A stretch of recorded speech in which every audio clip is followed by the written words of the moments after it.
भाग्यशाली वो नहीं होते जिन्हें सब कुछ अच्छा मिलता है, बल्कि भाग्यशाली तो वो होते हैं जिन्हें कुछ भी मिलता है उसे वो अच्छा बना लेते हैं। गीता में लिखा है, जब इंसान की ज़रूरतें बदल जाती हैं तब उसके बात करने का तरीका भी बदल जाता है।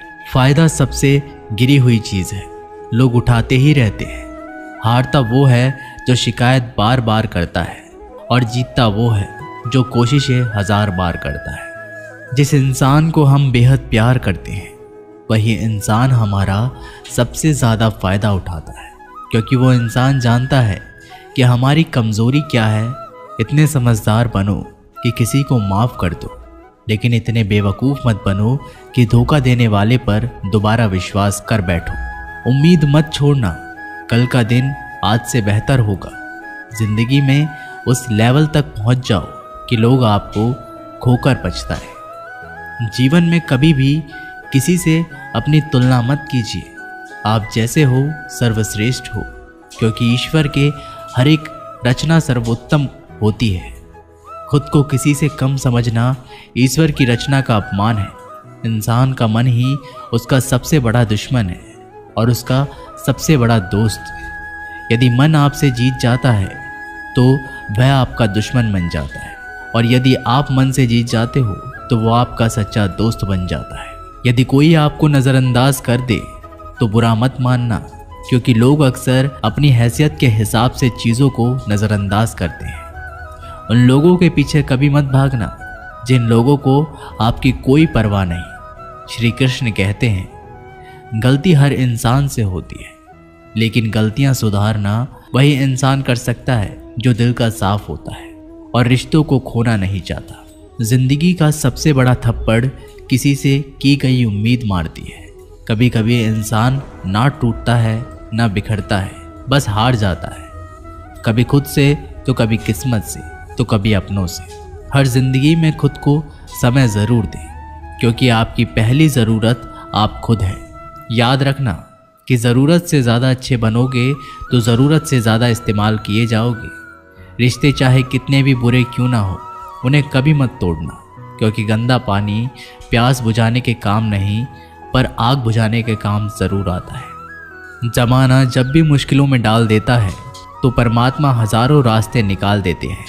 विश्वास करने वाले से ज़्यादा बेवकूफ़ विश्वास को तोड़ने वाला होता है, क्योंकि वह सिर्फ एक छोटे से स्वार्थ के लिए एक अच्छे इंसान को खो देता है। भलाई करते रहो पानी की तरह, बुराई खुद ही किनारे लग जाएगी कचरे की तरह। जब कोई समझे ना तो उसे समझाने की ज़रूरत ही क्या है, और जब कोई माने ना तो उसे बताने की ज़रूरत क्या है। सच्चे दिल से किसी ज़रूरतमंद की मदद करके तो देखो। अगर दिल को सुकून ना मिले तो कहना, जिसे जाना है उसे जाने दो। वो अगर आज रुक भी गया तो कल चला ही जाएगा। इंसान को इंसान से दूर कर देने वाली सबसे पहली चीज़ जुबान है, और दूसरी चीज़ पैसा है। जिन्हें सपने देखना अच्छा लगता है उन्हें रात छोटी पड़ जाती है, और जिन्हें सपने पूरे करना अच्छा लगता है उन्हें दिन छोटा लगता है। किसी की आदत देखनी है तो उसे इज्जत, और किसी की अगर फितरत देखनी है तो उसे आज़ादी दो। हर इंसान में कोई ना कोई प्रतिभा ज़रूर होती है, पर लोग अक्सर उसे दूसरे जैसा बनने में नष्ट कर देते हैं। महंगे इतने भी मत बनो कि लोग तुम्हें बुला ना सके, और सस्ते इतने भी मत बनो कि लोग तुम्हें नचाते ही रहें। खामोशियाँ कभी बेजुबान नहीं होती। कुछ दर्द ऐसे होते हैं जो आवाज़ तक छीन लेते हैं। आजकल के लोग आपकी एक गलती के पीछे आपकी सारी अच्छाइयाँ भुला जाते हैं। जितना लोगों को समझते जाओगे उतना ही अकेलापन और भी अच्छा लगता जाएगा। ख़त्म हो जाएंगे वो भी रिश्ते जिनसे मिलकर लगता था कि ये उम्र भर साथ देंगे। श्री कृष्ण कहते हैं, अगर अहंकार किसी भी चीज़ का हो सर्वनाश करके ही छोड़ता है। खाली वक्त में हर कोई बात कर लेता है। प्यार तो तब होता है जब कोई आपसे बात करने के लिए अपना सारा वक्त खाली कर दे। सब कुछ ठीक करने का इंतज़ार करोगे तो बैठे ही रह जाओगे, पर हिम्मत करो, खुद उठो और अपनी ज़िंदगी में सब कुछ ठीक कर दो। लोग पहचानना भी भूल जाएं, इससे पहले ही अपनी पहचान बना लेनी चाहिए। एक बार एक राजा ने भगवान श्री कृष्ण का मंदिर बनवाया और उसमें मूर्ति की पूजा करने के लिए एक पंडित को रखा। हर रोज राजा अपने मंत्री से कहकर मंदिर में एक माला भिजवाता था और वो पंडित जी वो माला श्री कृष्ण की मूर्ति को चढ़ाते थे। उसके बाद राजा जब दर्शन करने के लिए आता था तो पुजारी वो माला भगवान की मूर्ति के ऊपर से निकालकर राजा के गले में पहना देता था। ऐसा कई सालों तक चलता रहा और अब पंडित जी बूढ़े हो चुके थे। एक दिन राजा की तबीयत खराब हो गई। उसने अपने सेवक को कहा कि तुम जाकर पंडित जी को माला दे आओ और उनसे कहो कि आज मेरी तबीयत खराब है, मैं आज मंदिर नहीं आ सकता, तो प्रतीक्षा ना करें। फिर राजा का सेवक वो माला लेकर पुजारी जी के पास गया और पूरी बात बता दी। पुजारी जी ने वो माला मूर्ति को चढ़ाई और सोचने लगे, इतने सालों से ये परंपरा चली आ रही है, लेकिन मैंने कभी भगवान को माला उतारकर खुद ही नहीं पहनी। शायद आज भगवान की इच्छा है कि ये माला मैं पहनूं, इसलिए भगवान ने आज राजा को नहीं भेजा, इसलिए आज अच्छा मौका है, ये माला मैं निकालकर खुद पहन लेता हूँ। फिर उस पंडित ने भगवान की मूर्ति से माला निकालकर खुद पहन ली। इसी बीच में राजा का सेवक दौड़ के पंडित जी के पास आया और पंडित जी से कहने लगा कि राजा जी को ठीक नहीं लग रहा है, उनकी तबीयत और बिगड़ती जा रही है, इसलिए वह प्रभु के दर्शन करना चाहते हैं और वे आ रहे हैं। उनकी सवारी जल्दी अभी मंदिर में आएगी। उन्हें लगा कि ये परंपरा कहीं टूट ना जाए, इसलिए वो आज मंदिर में भी आ रहे हैं। जब पंडित जी को ये बात पता चली तब उन्होंने फटाफट से माला अपने गले से उतारी और जाकर के फिर से भगवान की मूर्ति पर चढ़ा दी। फिर कुछ देर बाद राजा जी वहाँ पर आए और राजा की तरफ पंडित जी ने भगवान के ऊपर से माला निकाली और राजा जी को पहना दी। और अब राजा ने उस माला को देखा तो उस माला के एक सफ़ेद बाल नजर आया। राजा ये समझ गया कि ये बाल पंडित का है। राजा ने पुजारी जी से पूछा, क्या ये माला आपने पहनी थी? इसमें सफ़ेद बाल कहाँ से आया? ये सुनकर पुजारी जी घबरा गए। उन्हें लगा कि अगर ये सत्य बोल दूं तो मुझे राजा दंड देगा। इसलिए पुजारी ने कहा, ये बाल तो श्री कृष्ण का है। राजा को यह बात सुनकर बहुत गुस्सा आया। उन्होंने कहा, तुम झूठ बोल रहे हो, भगवान के कब से सफ़ेद बाल होने लगे? राजन ने कहा, मैं फिर कल आऊँगा और श्रृंगार के समय देखूंगा कि उनके बाल सफ़ेद है या काले। अगर बाल काले निकले और सफ़ेद नहीं निकले, आपको कल ही मृत्यु दंड दिया जाएगा, क्योंकि आपने मुझसे झूठ बोला है। राजा ये कहकर वहाँ से चला गया। इधर पुजारी भगवान के चरणों में गिरकर रोने लगा, हे प्रभु, मुझे माफ़ कर दीजिए, मैं लोभ में आ गया था, मुझे लगा मुझे ये माला पहन लेनी चाहिए, मुझे बचा लीजिए, नहीं तो कल राजा मुझे मार देंगे। वो पुजारी पूरी रात भगवान के चरणों में गिरकर रोने लगा, विनती करने लगा, प्रभु मुझे बचा लीजिए। अगली सुबह राजा श्रृंगार के समय मंदिर में पहुंचा। राजा ने भगवान की मूर्ति के ऊपर से मुकुट निकाला और उनके बाल देखे तो राजा चौंक गया, क्योंकि भगवान की मूर्ति के ऊपर सफ़ेद बाल थे। राजा ने सोचा कि यह पुजारी की कोई चाल है, इसने मौत की सज़ा से बचने के लिए भगवान के बाल सफ़ेद कर दिए हैं। राजा ये बाल असली है या नकली, इसकी जांच करने के लिए बाल तोड़ने लगा। जैसे ही राजा ने कुछ बाल तोड़े तो मूर्ति में से खून की धारा बहने लगी। राजा भगवान के चरणों में गिर गए, क्षमा मांगने लगे और रोने लगे, मुझे माफ़ कर दीजिए। तभी मूर्ति में से एक आवाज़ आई, राजा तूने मुझे सिर्फ मूर्ति माना, इसलिए मैं तुम्हारे लिए सिर्फ एक मूर्ति हूँ। लेकिन पुजारी ने मूर्ति में साक्षात भगवान देखा, इसलिए मुझे मेरे भक्त की रक्षा करने के लिए मेरे बाल सफ़ेद करने पड़े और खून की धारा बहानी पड़ी, ताकि मैं तुम्हें समझा पाऊँ कि जहाँ भाव है वहाँ भगवान है। अगर आप वाकई में भगवान का स्मरण करते हैं, उन्हें देखना चाहते हैं, तो आपके अंदर सिर्फ भाव होना चाहिए। ये एक छोटी सी कहानी हमें शिक्षा देती है कि भगवान के आशीर्वाद के सिवा कुछ भी असंभव नहीं। अगर आप सच्चे दिल से भगवान को पुकारते हैं तो भगवान आपकी मदद के लिए ज़रूर आते हैं। जो व्यक्ति आपके मन को काबू में कर सकता है वो ज़िंदगी में कुछ भी कर सकता है। इंसान की इच्छाई पर सब खामोश रहते हैं, लेकिन चर्चा अगर उसकी बुराई पर हो तो गूंगे भी बोल पड़ते हैं। श्री कृष्ण कहते हैं, तुम्हारे बीते हुए कल को तो मैं ठीक नहीं कर सकता, लेकिन तुम्हारे वर्तमान में अगर तुम्हें अच्छा कर्म करोगे तो मैं तुम्हारे आने वाला कल ज़रूर उजागर करूँगा। आज के ज़माने में कोई अपना नहीं होता, सिर्फ लोग तब तक साथ देते हैं जब तक उनका स्वार्थ होता है। अगर कोई अकेला है तो इसका मतलब ये नहीं कि उसे कोई पसंद नहीं करता, बल्कि वो अकेला इसलिए है उसने दुनिया की औकात देखी है। लोगों को परखने की आदत डालो, जैसे हर चमकती चीज़ सोना नहीं होती, वैसे ही हर अच्छा दिखने वाला इंसान सच्चा नहीं होता। अकेले रहने का मज़ा ही अलग है, ना किसी की ज़रूरत और ना किसी से उम्मीद। सफाई वहाँ देना चाहिए जहाँ उसे सुनना और समझने वाला एक खुला दिमाग हो। मेहनत एक ऐसी चाबी है जो बंद भाग्य के दरवाजे को भी खोल देती है। डाली से गिरते हुए पत्तों ने क्या खूब कहा है कि अगर बोझ बन जाओगे तो अपने ही तुम्हें गिरा देंगे। क्रोध को प्यार से, बुराई को अच्छाई से, स्वार्थी को उदारता से और झूठे व्यक्ति को सच्चाई से जीता जा सकता है। जिस तरह समुद्र के खारे पानी को गर्म करने के बाद नमक के कण दिखाई देते हैं, ठीक उसी तरह से जब हम ध्यान, भक्ति और तप करते हैं तब हमें भगवान के दर्शन होते हैं। इसके लिए हमें हमारी बुराइयों को छोड़ना पड़ता है, तभी हम ईश्वर को प्राप्त कर सकते हैं। अगर आपको बहुत सारे परेशानियों से गुजरना पड़ रहा है तो आप खुश हो जाएं, क्योंकि भगवान की नज़र आप पर है। देर से ही सही, लेकिन वो आपकी ज़रूर सुनेंगे। इंसान का भाग्य उन्हीं के कर्मों का फल होता है जो उसने अतीत में किए हैं। इसी तरह वो लोग जो आज कर्म कर रहे हैं वो उनके आने वाले कल का निर्धारण करते हैं। भगवान बोलते हैं, तू करता वही है जो तू चाहता है, पर होता वही है जो मैं चाहता हूँ। तो तू कर वही जो मैं चाहता हूँ, फिर होगा वही जो तू चाहता है। अतीत को बदला जा सकता है, वर्तमान से बचा नहीं जा सकता, लेकिन केवल भविष्य को संवारने का कार्य ही वर्तमान में किया जा सकता है। क्या फ़र्क पड़ता है हमारे पास कितने लाख, कितने करोड़, कितनी गाड़ियाँ और कितने घर हैं। खानी तो बस 2 वक्त की रोटी है, जीनी तो बस एक ही ज़िंदगी है।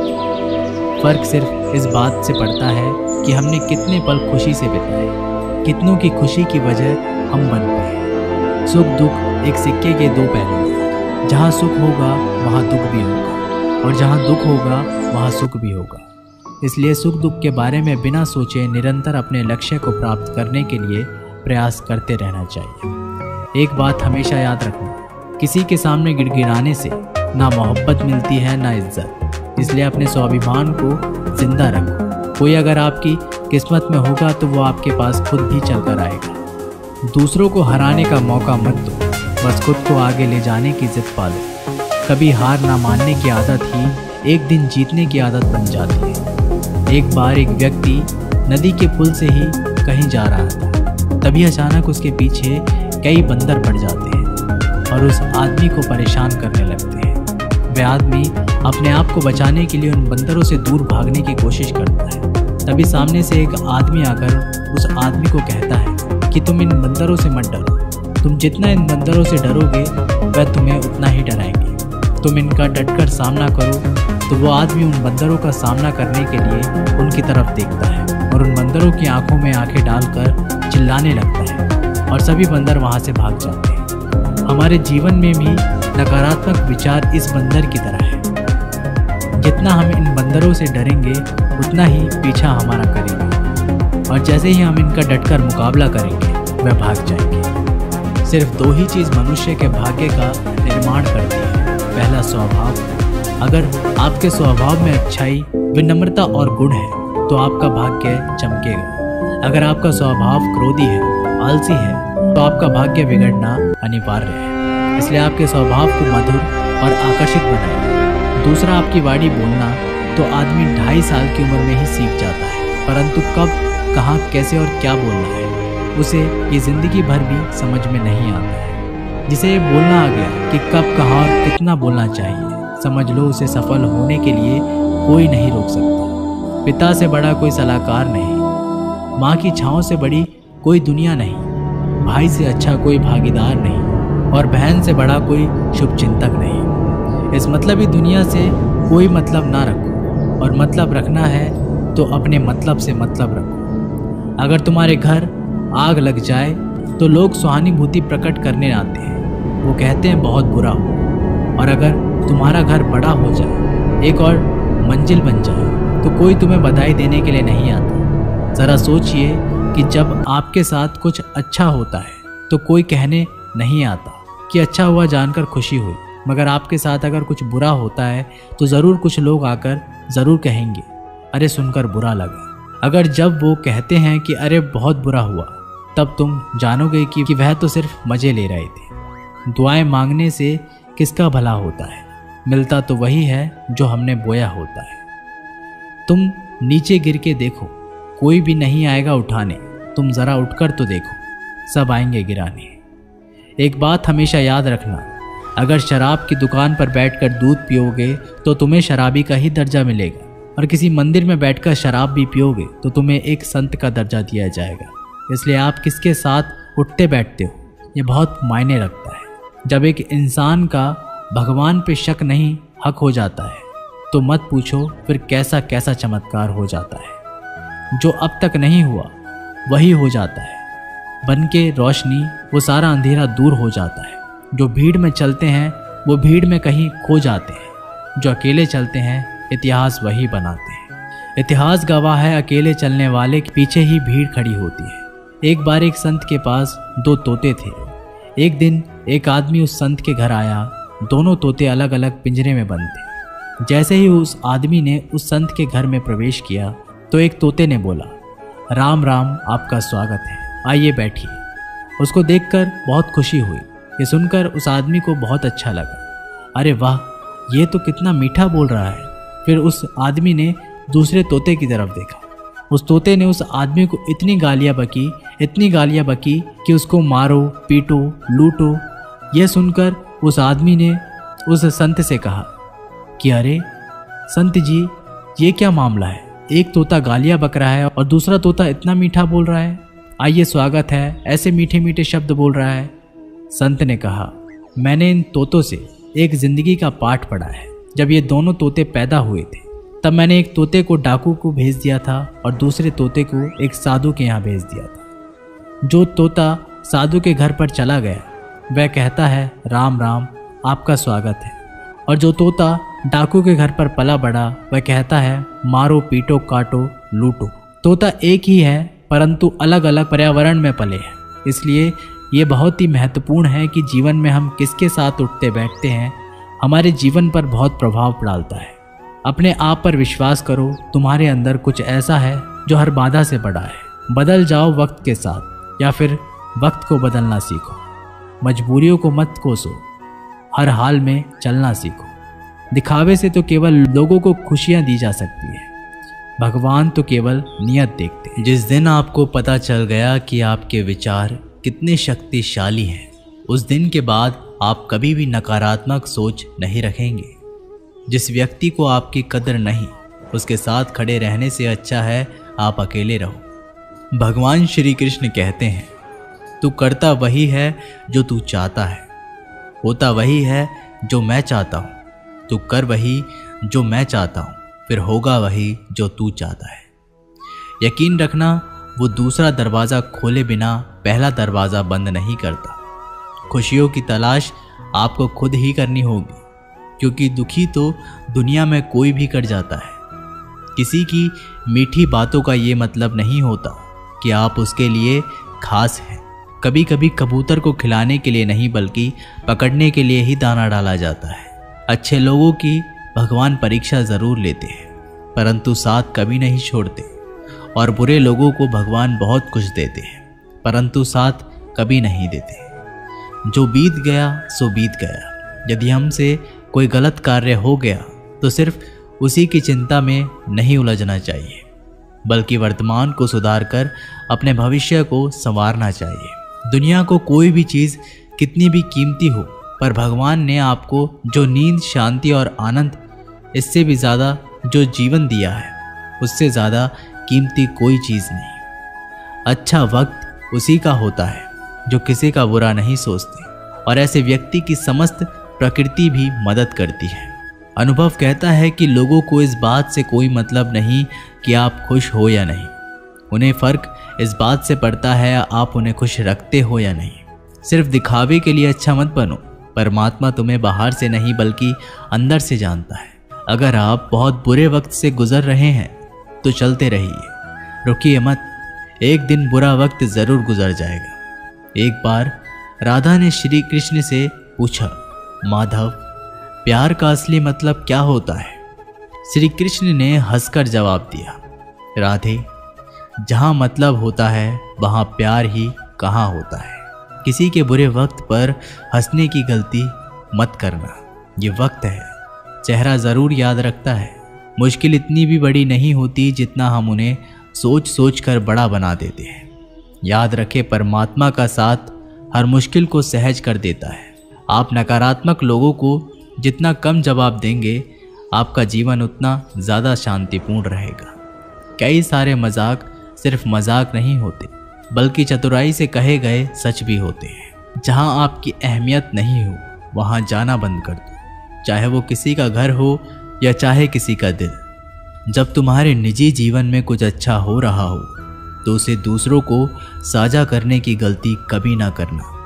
आप कितने भी अच्छे इंसान क्यों ना हो, फिर भी आप किसी न किसी की कहानी में बुरे होंगे, क्योंकि लोग हमेशा अपने स्वार्थ के अनुसार आपके बारे में सोचेंगे।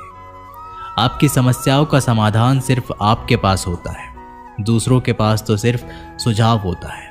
भगवान सिर्फ वहाँ नहीं है जहाँ आप प्रार्थना करते हैं, भगवान वहाँ भी है जहाँ आप गुनाह करते हैं। रिश्ते खराब होने की एक वजह यह भी है कि लोग टूटना पसंद करते हैं पर झुकना नहीं। किसी को सज़ा देने से पहले कुछ समय रुक जाए और याद रखें, अगर तुम किसी की एक गलती माफ़ करोगे तो मैं तुम्हारी 100 गलतियां माफ़ कर दूंगा। बीता हुआ कल ज़िंदगी को समझने का एक अच्छा मौका है और आने वाला हर लम्हा ज़िंदगी को जीने का दूसरा मौका है। जो बीत गया उसे पीछे मुड़कर देखने में कोई समझदारी नहीं। किसने क्या किया, क्यों किया, इन सबको याद करके दुखी होने से अच्छा है आगे देखो। तुम्हारे पास आगे देखने के लिए बहुत कुछ है। जीवन में एक साथ ही इतना अच्छा और सच्चा भी होना चाहिए कि जब हम गलत हो तो वो हमारी गलती बता सके और जब हम सही हो तो वो हमारे साथ खड़ा रह सके। जो भाग्य है वो भाग कर आएगा, जो भाग्य में नहीं है वो आकर भी चला जाएगा।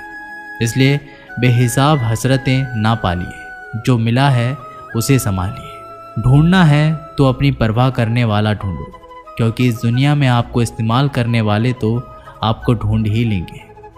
जब अकेले हो तो विचारों को नियंत्रण में रखो। जब दोस्तों के साथ हो तो अपनी जुबान पर नियंत्रण रखो। जब गुस्से में हो तो अपने फैसलों पर नियंत्रण रखो। जब आप अपने आप पर यकीन करने लगते हो तभी जीवन में चमत्कार होने लगते। इंसान कर्म करने में तो अपनी मनमानी कर सकता है, मगर फल भोगने में नहीं। अपना तो वो होता है जिसके साथ बातें खुलकर की जा सके, ना कि संभल कर। मनुष्य अहंकार और गलती के कारण महत्वपूर्ण चीज़ों से दूर रहता है। गलतियां सच नहीं बताती और अहंकार सत्य को देखने नहीं देता।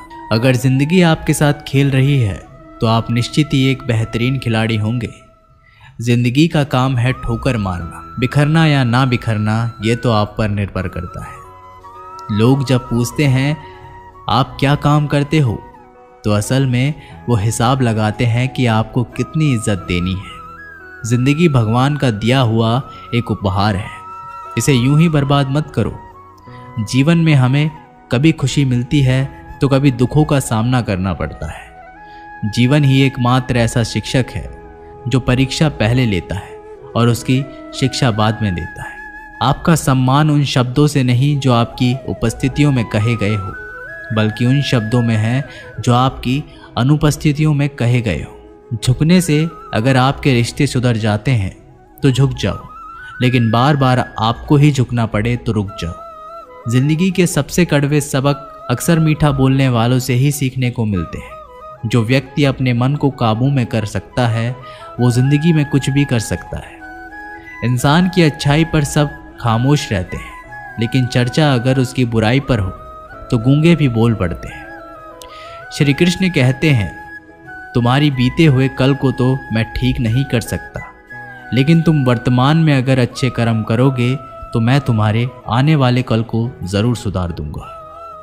दोस्तों, ये वीडियो यहीं पर समाप्त होती है। आशा करते हैं कि आपने इस वीडियो से बहुत कुछ सीखा होगा।